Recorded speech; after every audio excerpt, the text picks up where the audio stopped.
7h, 10h sur Radio Courtoisie, ligne droite, Maud Koffler. Si l'horizon d'une alliance de la droite apparaît en France, celle au niveau européen semble plus complexe. Divisée en plusieurs groupes au sein du Parlement européen, le plus gros groupe de droite, ECR, dirigé par la première ministre Giorgia Meloni, ne semble pas vouloir intégrer les députés hongrois de Fidesz, le parti de Viktor Orban, pour des raisons géopolitiques. Tensions internes, alliances compromises par des positions géopolitiques. Comment se profile la droite au sein du Parlement européen ? Et bien pour cet éclairage, pour décrypter tout cela, nous recevons Thibaut Gibelin. Bonjour.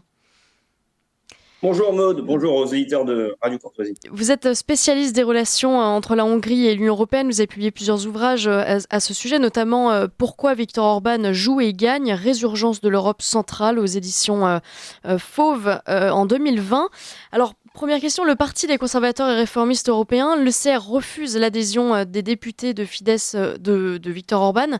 Quelles étaient les conditions d'une telle adhésion d'abord ?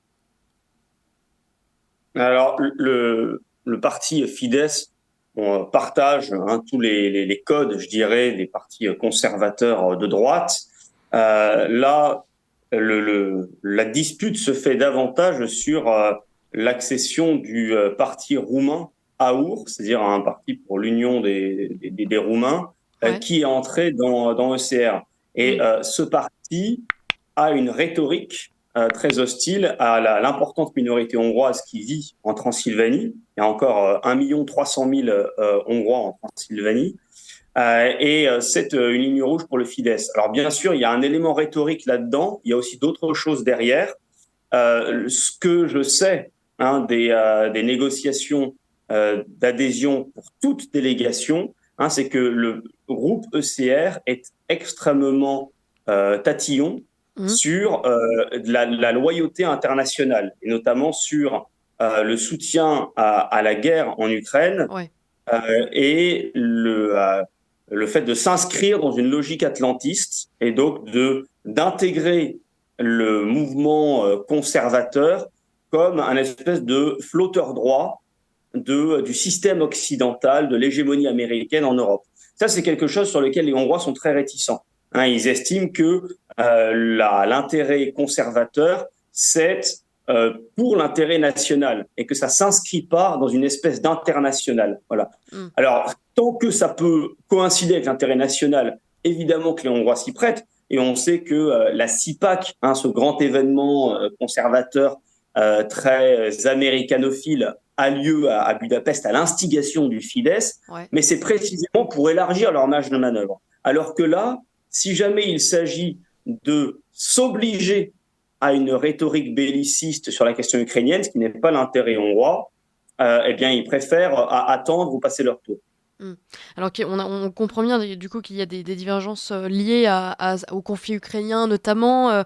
Est-ce que les négociations sont définitivement interrompues ? Est-ce qu'on peut espérer malgré tout qu'elles reprennent malgré toutes ces divergences ? Bien entendu. En fait, là, on est sur quand même, il faut bien remettre les choses en perspective. Les partis qui composent les groupes ECR et ID forment un groupe tout à fait considérable. Aujourd'hui, déjà, ECR est maintenant devant le groupe Renew Centriste, c'est le 3e groupe au Parlement européen. Mais l'enjeu, c'est clairement de devenir le premier groupe. C'est-à-dire que en France, vous l'avez rappelé en introduction, l'union des droites se fait, mais c'est parce qu'il y a un pôle central autour du Rassemblement national qui finalement agrège le reste. En ce qui concerne le cas européen, c'est beaucoup plus éparpillé. Donc, on ne peut pas envisager de manière aussi simple le ralliement autour d'un leader naturel. À une époque où aucune force de droite de conviction n'était au pouvoir en Europe, à part Viktor Orban, il y avait en effet une espèce de référence hongroise. Mais maintenant, les jeux sont beaucoup plus variés, et le fait que l'Italie est un très grand pays, que la Pologne est un pays aussi de taille peut-être plus importante, tous ces choses-là ne permettent pas évidemment à la Hongrie de décider, mais plutôt simplement d'être un facilitateur. Alors, qu'est-ce que c'est l'enjeu principal ? L'enjeu principal, c'est que les délégations qui constituent les groupes ECR et ID partagent énormément. On voit combien il y a une connivence dans les forces de gauche entre les Verts, les socialistes, les centristes, le PPE. Ces gens-là arrivent très bien à s'entendre dans la mesure où il y a un projet fédéraliste et donc en fait une montée un petit peu unanimiste qui disons, gomme toute référence nationale. Là, pour ces groupes de droite, il s'agit de dégager un nouveau consensus qui va arriver nécessairement dans les années qui viennent, compte tenu des crises que nous rencontrons. Ouais.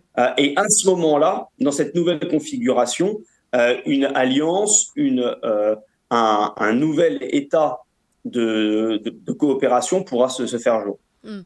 Est-ce que, pour rappeler à nos auditeurs un peu comment ça fonctionne, qui appartient au groupe ECR aujourd'hui? On y trouve quel pays, quel groupe?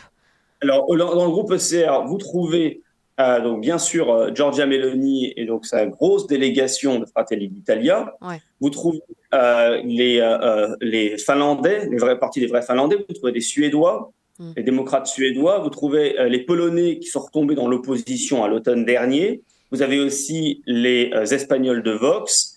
Vous avez également maintenant les Roumains de AU. Et Identité et démocratie a donc perdu de nombreux députés européens lors des dernières...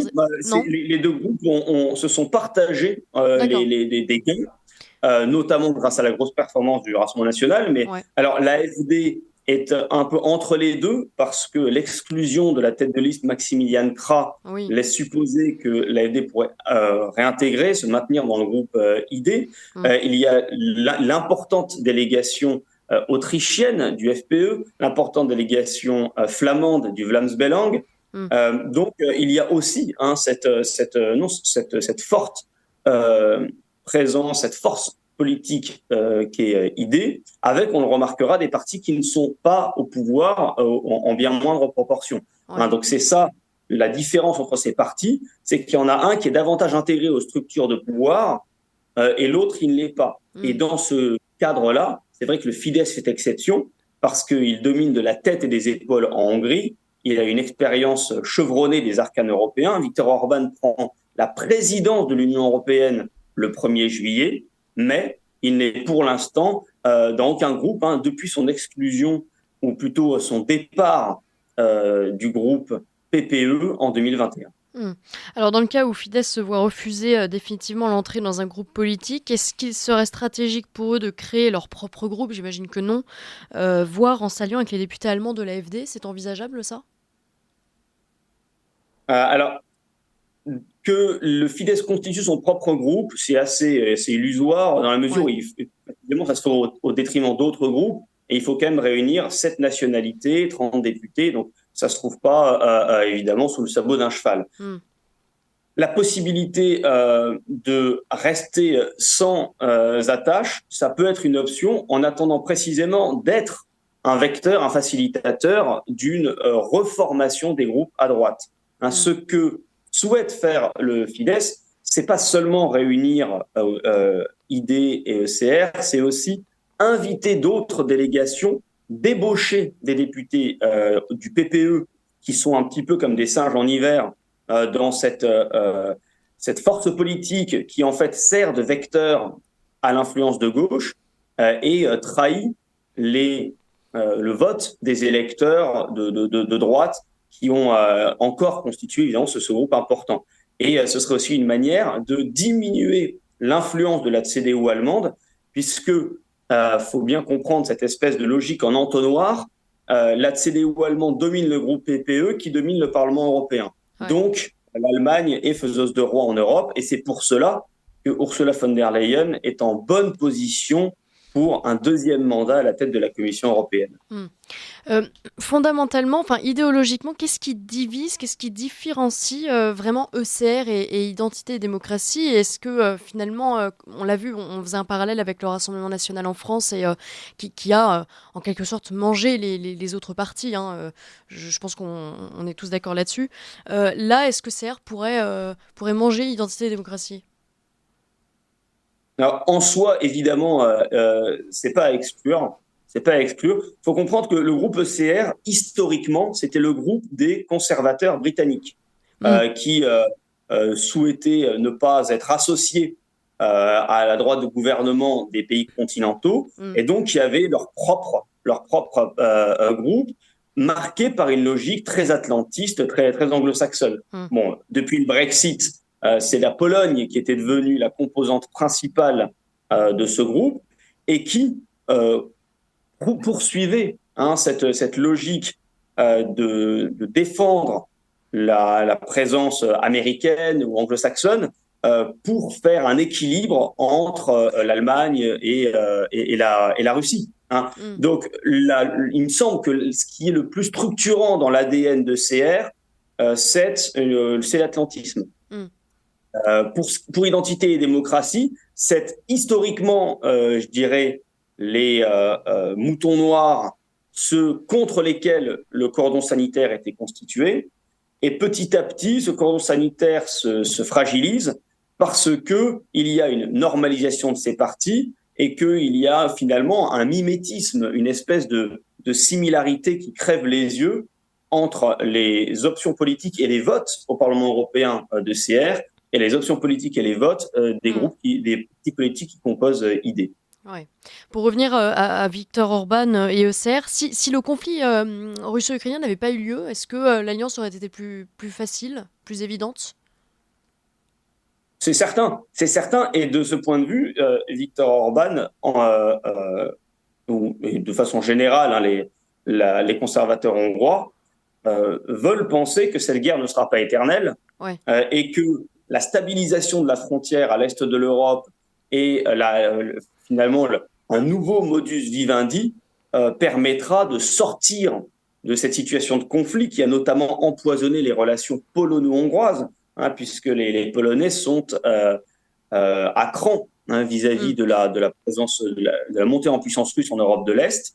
Et c'est précisément l'enjeu de ne pas mettre de l'huile sur le feu de ce conflit pour en sortir le plus rapidement possible et retrouver un consensus qui devrait aller de soi dans des pays qui partagent cette hostilité vis-à-vis du multiculturalisme et de l'idéologie libérale. Pour conclure, Thibaut Gibelin, peut-être que ça n'a vraiment aucun rapport, mais on ne parle plus du tout du conflit israélo-palestinien. Est-ce que les groupes, est-ce qu'en Europe on s'est positionné par rapport à tout ça, ou est-ce que vraiment le point central, c'était vraiment le conflit russo-ukrainien qui est donc aux portes de l'Europe, donc on comprendrait que ce soit vraiment la priorité. Mais sur le conflit israélo-palestinien, est-ce que ECR avait pris position, est-ce que ID avait pris position ou pas du tout ? Alors aujourd'hui, je crois qu'il y a une espèce d'unanimité donc de soutien, grosso modo, au statu quo, c'est-à-dire de l'alliance avec Israël. Et le fait est que la défense de la Palestine, du sort des civils, ou voire même de l'agenda géopolitique arabe ou islamique qu'il y a derrière, a été repris par les forces de gauche. Donc, très généralement, en France, évidemment, la France insoumise, mais c'est à l'échelle européenne, vous voyez, c'est plutôt les Irlandais, donc aussi par méfiance radicale vis-à-vis de la colonisation anglaise que eux ont subie et qu'ils projettent sur finalement la colonisation, l'État d'Israël en Palestine, mais aussi le cas des socialistes espagnols. Le gouvernement de Pedro Sánchez, donc les socialistes, ont fait des pas et ont vraiment franchi le Rubicon en soutenant la Palestine. Donc on remarque en fait que comme la gauche a pris position là-dessus, finalement la droite ou ne prend pas position ou prend position en faveur d'Israël. Merci beaucoup Thibaut Gibelin pour cet éclairage. Je rappelle que vous êtes spécialiste des relations entre la Hongrie et l'Union européenne, que vous êtes l'auteur de Pourquoi Viktor Orban joue et gagne, Résurgence de l'Europe centrale, paru aux éditions Fauve en 2020. Merci de nous avoir apporté votre expertise. À très bientôt.